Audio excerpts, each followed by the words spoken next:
Dear students, मैं राजकुमार सिंघल। हमारा जो टॉपिक चल रहा था पार्टनरशिप का, उसमें मैंने आपको एक अकाउंट बनाना सिखाया था जिसका नाम था पिंडल एप्रोप्रिएशन अकाउंट। लास्ट वीडियो में हम बात कर रहे थे एक इंपॉर्टेंट नोट की, जिसमें मैंने आपको बताया था कि अगर कोई पार्टनर पार्टनरशिप हमको एज ए लोन के रूप में पैसा देता है, तो उस केस में वो जो लोन है वो पार्टनरशिप फर्म के लिए क्या बन जाएगा, लायबिलिटी बन जाएगी। तो उस केस में पार्टनरशिप फर्म को उस लायबिलिटी पर इंटरेस्ट पे करना पड़ेगा, चाहे पार्टनर्स के बीच में एग्रीमेंट हो या ना हो। तो अगर पार्टनर्स के बीच में एग्रीमेंट नहीं है, तो उस केस में हमने पढ़ा था कि पार्टनरशिप फर्म 6% से क्या देगी, पर एंडम इंटरेस्ट देगी। और वो लोन एक तरीके से पार्टनरशिप फर्म के लिए क्या था, चार्ज था अगेंस्ट किसके, प्रॉफिट के। चाहे पार्टनरशिप फर्म को प्रॉफिट हो चाहे लॉस, फिर भी पार्टनरशिप फर्म को क्या करना पड़ता था, उस लोन के अगेंस्ट में पार्टनर्स को क्या देना पड़ता था, इंटरेस्ट देना पड़ता था। फिर हमने उससे रिलेटेड एक सवाल पढ़ा था।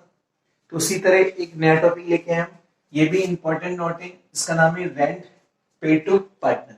रेंट पे टू पार्टनर का मतलब कि कई बार क्या होता है, जैसे मान लो एक एग्जांपल देखते हैं, ये 3 पार्टनर हैं, अब बी और सी के आउट ऑफ राजस्थान के, और ए कहाँ का है, जयपुर।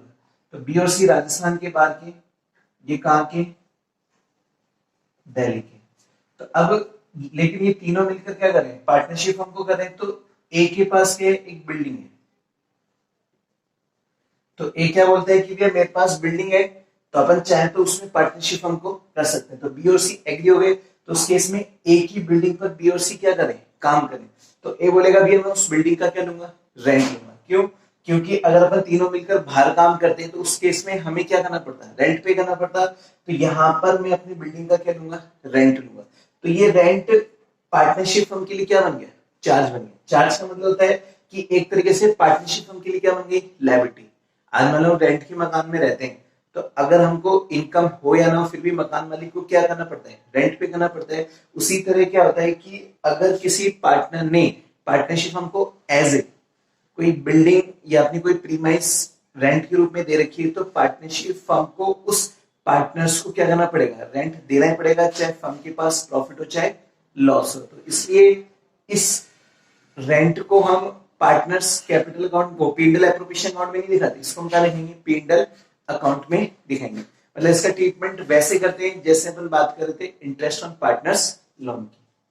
तो यहां हम बात करें rent to partners, like interest on partners loan. मैंने आपको क्या बताया, इसका ट्रीटमेंट जनरली वैसे ही होता है जैसे किसका होता है, इंटरेस्ट ऑन पार्टनर्स लोन का।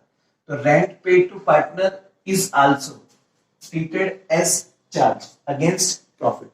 कि अगर हम किसी पार्टनर को रेंट दे रहे हैं तो उसका ट्रीटमेंट हम कैसे मान के चलेंगे, अगेंस्ट किसके, प्रॉफिट के। मतलब एक तरीके से प्रॉफिट के अगेंस्ट में चार्ज है, and not an appropriation. Appropriation का मतलब कि ये एक तरीके से प्लानिंग नहीं है कि भाई प्रॉफिट होगा तो देंगे, नहीं तो नहीं देंगे, और आउट ऑफ प्रॉफिट। इसलिए it should be debited to PNL account, not to PNL appropriation account.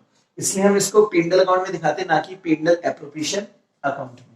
Other words का मतलब दूसरे शब्दों में क्या कह सकते हैं कि rent paid to a partner is an expenses incurred for using the property।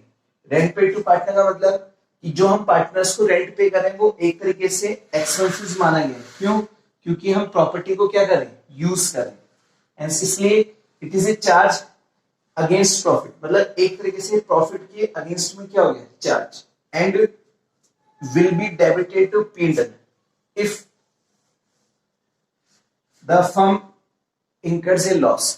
कहने का मतलब इसको पीएनएल अकाउंट में हम डेबिट करेंगे ही करेंगे, चाहे फर्म के पास प्रॉफिट हो चाहे लॉस हो। क्यों, क्योंकि एक तरीके से ये बिजनेस का क्या माना गया, एक्सपेंसेस माना गया। और जब बिजनेस का एक्सपेंसेस माना गया तभी तो हम कह रहे हैं कि ये चार्ज है किसके अगेंस्ट, प्रॉफिट के। और ये प्रॉफिट के अगेंस्ट चार्ज है, ना कि क्या है, एप्रोप्रिएशन। इसलिए हम क्या करेंगे, प्रॉफिट हो चाहे लॉस हो, दोनों के केस में उस पार्टनर को रेंट का पेमेंट करेंगे करेंगे जिस पार्टनर ने अपनी प्रॉपर्टी फर्म को एज ए किसके रूप में दी, रेंट के रूप में दी। तो हम इससे रिलेटेड एक सवाल करेंगे, एग्जांपल लेके आए। तो हमारे एग्जांपल में क्या कह रहा है कि Ram and Shyam are in a partnership. मतलब राम एंड श्याम किसमें, पार्टनरशिप में। business is being carried from the property owned by Ram. मतलब जो बिजनेस हो रहा है ना, तो किसकी प्रॉपर्टी पे कैरिड हो रहा है? राम की। ऑन ए मंथली रेंट कितना है? 5,000 रुपए। तो मंथली रेंट का मतलब कि यहां पर हम जो बिजनेस जो रनिंग कर रहे हैं वो in the property of Ram, Ram की प्रॉपर्टी पे कर रहे हैं, हम उसको 5,000 रुपए पर मंथ दे रहे हैं। तो पर मंथ का मतलब जैसे हम उसको मल्टीप्लाई 12 से करेंगे तो कितना देगा? 60,000। तो इसका मतलब राम नाम का जो पार्टनर है उसको हम 60,000 रुपए का क्या देंगे? रेंट। रेंट क्यों देंगे? क्योंकि हम जो बिजनेस करें वो राम की प्रॉपर्टी पे करें। और हमने क्या पढ़ा था कि अगर कोई पार्टनर पार्टनरशिप फर्म को एज ए अपनी कोई प्रीमाइस रेंट के रूप में देता है तो पार्टनरशिप फर्म के लिए वो चार्ज है अगेंस्ट किसके? प्रॉफिट के। चाहे फर्म के पास प्रॉफिट हो चाहे लॉस हो, उस पार्टनर को क्या देना पड़ेगा? रेंट देना ही पड़ेगा। तो यहाँ पे रेंट कितना देंगे हम? 60,000 रुपए पर 60,000 रुपए पर ईयर, 5,000 रुपए पर मंथ के हिसाब से। तो हम ये मान के चल रहे हैं कि जो बिजनेस है वो कितने मंथ में है? 12 मंथ का हमारा फाइनेंशियल। तो कितना देंगे हम उसको? 60,000। फिर बात किसकी हो रही है कि Ram is entered to a salary of 40,000 per quarter. तो उसका मतलब साथ में क्या हो रहा है कि राम एंटर्ड है, सैलरी प्राप्त करेंगे कितने? 40,000 रुपए पर क्वार्टर। देखो राम को हम जो सैलरी दे रहे हैं ना वो पार्टनरशिप फर्म के लिए क्या नहीं, चार्ज नहीं। मतलब ये पार्टनरशिप फर्म के लिए एप्रोप्रिएशन माना गया कि अगर फर्म के पास प्रॉफिट होगा तो देंगे, नहीं तो नहीं देंगे। क्योंकि इस सवाल में कहीं नहीं कह रहे कि हमें पार्टनर्स को सैलरी देना कंपलसरी है, जबकि पार्टनर्स को रेंट देना जरूरी है। फिर हम किसकी बात करें? And Shyam is to get commission of 4% on sale. मतलब शाम को जो कमीशन मिलेगा सेल पे कितना परसेंट मिलेगा? 4%। विच डूइंग द ईयर वास कितना है? 50,000। तो डूइंग द ईयर वास का मतलब हमारी जो सेल हो रही पूरे साल में कितनी की हो रही है? 50,000 की। तो net profit for the year ending 31 March 2018। मतलब हमारा जो ईयर एंड हो रहा है कब हो रहा है? 31 मार्च 2018 को। B for providing for rent was कितना? 6 लाख। तो कहने का मतलब जो ये रेंट दे रखा है वो बी फॉर एडजस्टमेंट के, मतलब इस 6 लाख में से हम पार्टनर्स को क्या करेंगे? रेंट भी देंगे। मतलब जो उसने बिल्डिंग प्रोवाइड कराई थी उसमें रेंट भी देंगे और साथ में क्या करेंगे? पार्टनरशिप डीड के अनुसार सैलरी और सेल्स पे क्या मिल रहा है? कमीशन। वो देने के बाद जो बचेगा वो पार्टनर्स में क्या करेंगे? डिस्ट्रीब्यूट करेंगे। और हमें क्या करना है? ये required to prepare P&L appropriation account. और हमने क्या पढ़ा था कि P&L एप्रोप्रिएशन अकाउंट बनाने से पहले हम कौन सा अकाउंट बनाएंगे? P&L account. क्यों? क्योंकि हमारे को जो 6 लाख रुपए का जो प्रॉफिट दे रखा है वो B for providing for rent, मतलब रेंट को प्रोवाइड करने से पहले। तो इसका मतलब जो पार्टनर्स ने प्रॉपर्टी रेंट के रूप में दी थी ना, तो पहले हम उस पार्टनर्स को क्या देंगे? रेंट देंगे। उसके बाद जो प्रॉफिट आएगा वो पार्टनर्स में क्या होगा? डिस्ट्रीब्यूट होगा अकॉर्डिंग टू किसके? पार्टनरशिप डील के। तो सबसे पहले हम क्या बनाएंगे? P&L account, profit and loss account. और यहाँ पे हेडिंग लिखेंगे for the year ended 31 March 2018। तो पहला कॉलम किसका है? पर्टिकुलर्स। फिर ये हमारा किसका है? अमाउंट। फिर पर्टिकुलर्स और ये हमारा किसका है? अमाउंट। इसमें 2 कॉलम में, एक तो डीआर वो सीआर होगी और ये डीआर होगी। तो P&L अकाउंट का नीचे भी किसी तरह होता है? Nominal account. तो बाय साइड में क्या लिखेंगे? By profit doing the year. मतलब वर्ष के दौरान जो प्रॉफिट हुए थे वो कितने लाख के थे? 6 लाख के। तो इस प्रॉफिट में से हम पार्टनर्स को क्या दे रहे हैं? रेंट देंगे। क्यों? क्योंकि रेंट पार्टनरशिप फर्म के लिए क्या है? कंपलसरी। तो यहां पर हम क्या लिखेंगे? To rent. किसको दे रहे हैं? राम को। 5,000 इंटू 12 कितना देंगे? 60,000। अब उसके बाद जो प्रॉफिट बचेगा तो हम क्या लिखेंगे? To profit transfer to P&L appropriation account. तो इसका मतलब हम जो रेंट दे रहे हैं 5,000 रुपए पर मंथ के हिसाब से, तो कितना दे रहे हैं उसको 60,000 रुपए। उसके बाद जो प्रॉफिट बचेगा उसको हम कहाँ ट्रांसफर कर देंगे, पीएनएल एप्रोप्रिएशन अकाउंट में। तो हमारे पास जो प्रॉफिट था वो कितना था 6 लाख। तो इस 6 लाख में से हमने रेंट कितना दिया 60, तो रिमेनिंग कितना बचा 5,40,000। ये कहाँ चला जाएगा हमारा पीएनएल एप्रोप्रिएशन अकाउंट।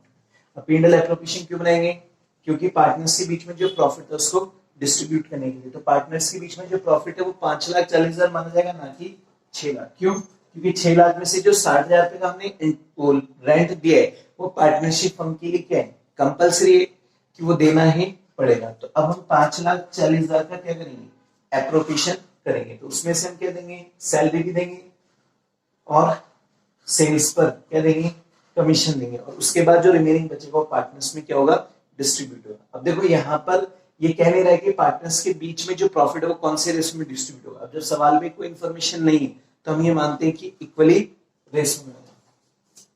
अब हम क्या बनेंगे, पीएनएल एप्रोप्रिएशन अकाउंट। यहां हम बना रहे हैं पीएनएल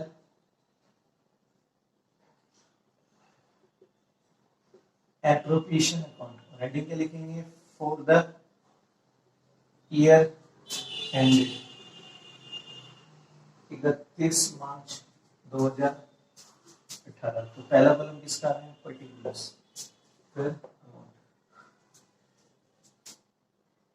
ये हमारा पर्टिकुलर्स का हो गया, ये किसका हो गया, अमाउंट।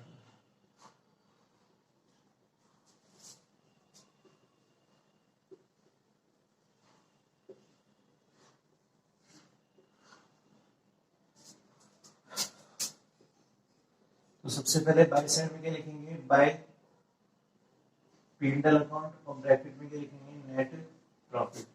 तो हमारे पास जो प्रॉफिट आ रहा था कितना आ रहा है, 5,40,000 है।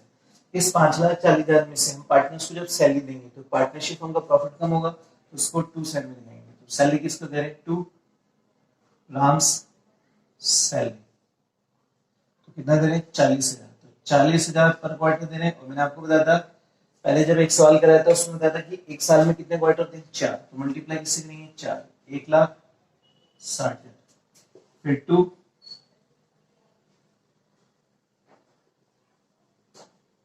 कमीशन, 2 किसको, श्याम को।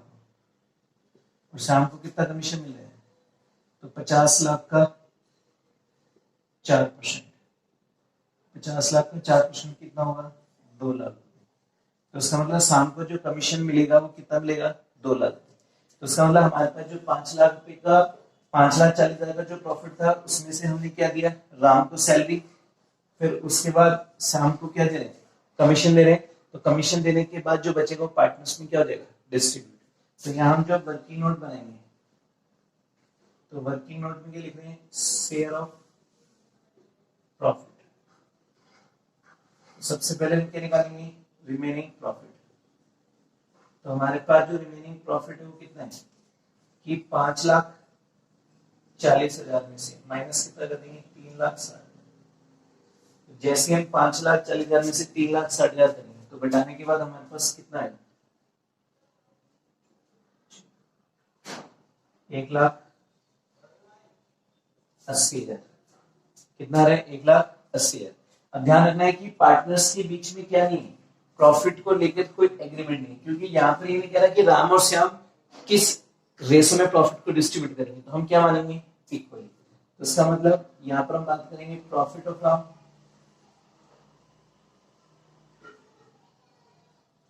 1,80,000 मल्टीप्लाई 1/2, कितना आ जाएगा, 90,000। फिर बात किसी करेंगे प्रॉफिट ऑफ श्याम,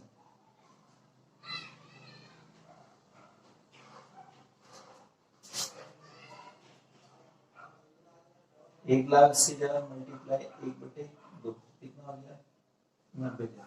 तो कहने का मतलब राम को भी 90,000 मिलेंगे और श्याम को भी 90,000 मिलेंगे। तो वो कौन से साइड में आएंगे, हमारे 2 साइड में। तो यहाँ पे क्या लिख देंगे, to profit transfer to profit transfer to किस किस को, एक तो राम्स कैपिटल अकाउंट को कितना, 90,000। फिर श्याम्स कैपिटल अकाउंट कितना, 90। तो जोड़ते कितना आ गया 1,80,000। और जैसे ही अपन इसको पूरा जोड़ेंगे तो हमारे पास कितना रहेगा 5,40,000। और ये भी कितना हो जाएगा 5,40,000। इस तरह हम क्या करेंगे, P&L एप्लीकेशन अकाउंट बना। ठीक है।